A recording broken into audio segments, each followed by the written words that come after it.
Tonight, Tony looks up at the sky. Something feels wrong. The stars are there, the clouds are there, the city lights are glowing below him. But the moon is gone.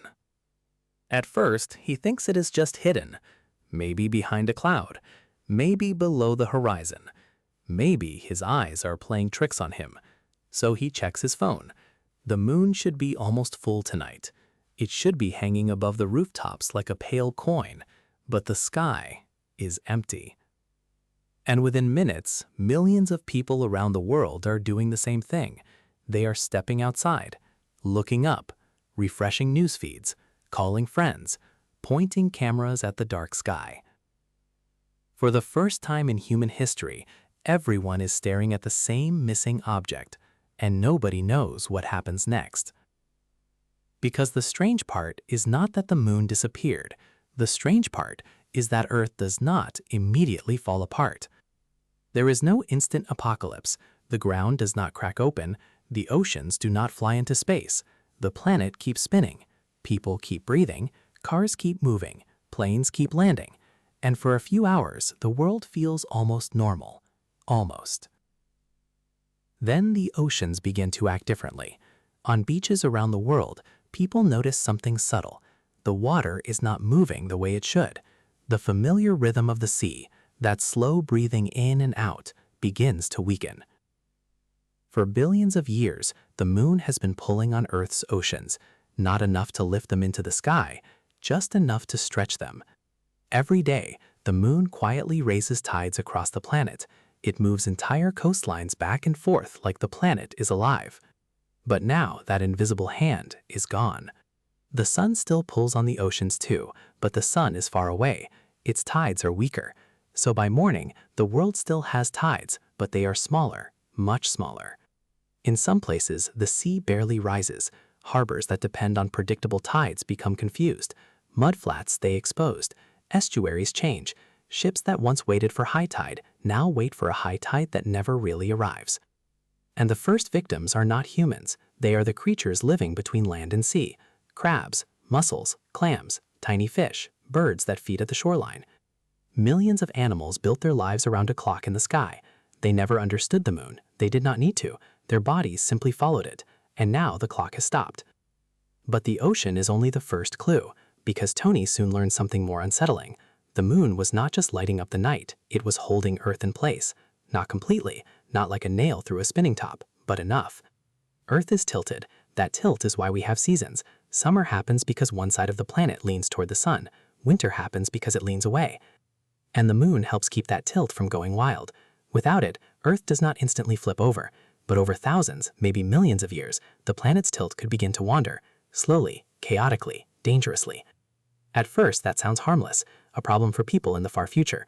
A problem for someone else. Then Tony sees the simulation. In one version of Earth's future, the poles lean closer to the sun.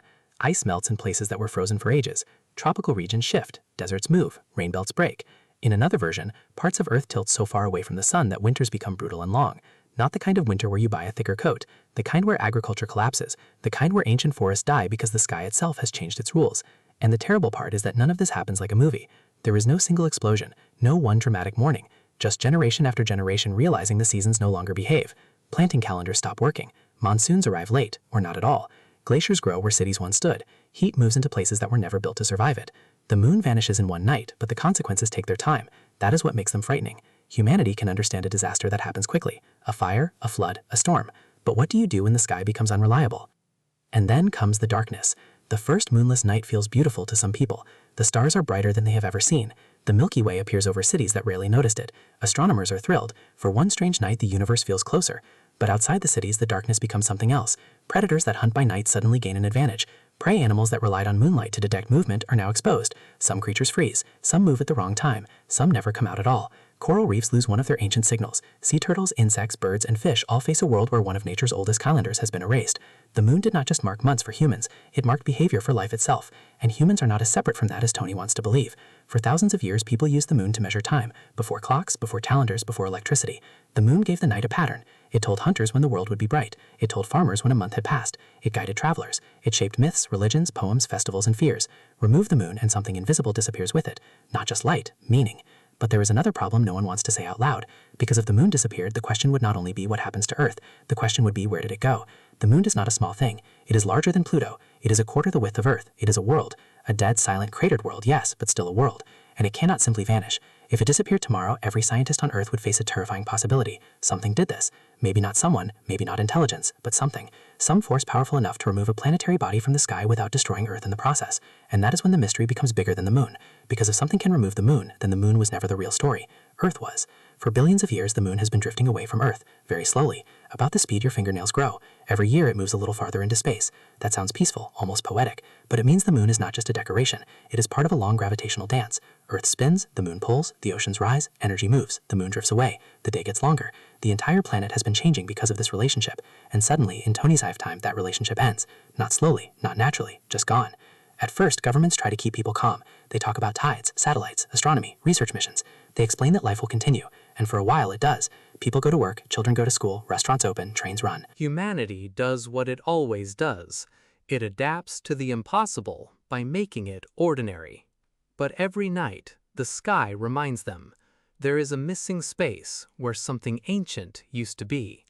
No crescent, no full moon, no silver path across the ocean, no eclipse ever again.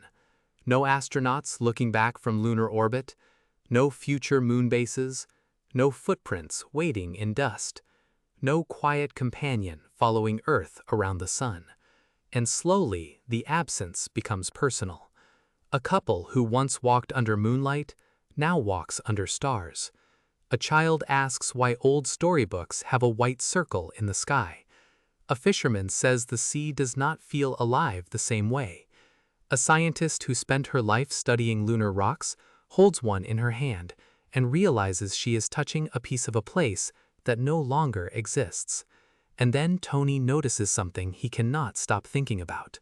The moon was always treated like background, a light in the sky, a symbol, a calendar picture, something people noticed only when it was full, red, eclipsed, or beautiful. But in its absence, it becomes clear that the moon was never background. It was infrastructure. Not made of metal, not built by humans, but infrastructure all the same. It stabilized the planet, stirred the oceans, lit the night, guided life, anchored culture, measured time, gave Earth a rhythm. And humanity lived inside that rhythm for so long that we mistook it for normal. That is the most disturbing part. Not that the moon matters, but that we only understand how much it matters after it is gone. Because Earth without the moon would still be Earth, at least at first. The air would still be here, the continents would still rise from the sea, people would still fall in love, argue, build cities, waste time, make plans.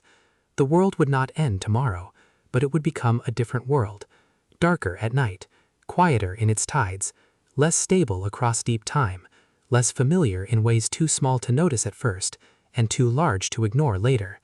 And maybe that is the real fear. Not sudden destruction, but subtraction. One by one, the things that made Earth feel like home begin to disappear. The tide that does not come back the same way, the season that arrives wrong, the animal migration that fails, the empty sky that never heals.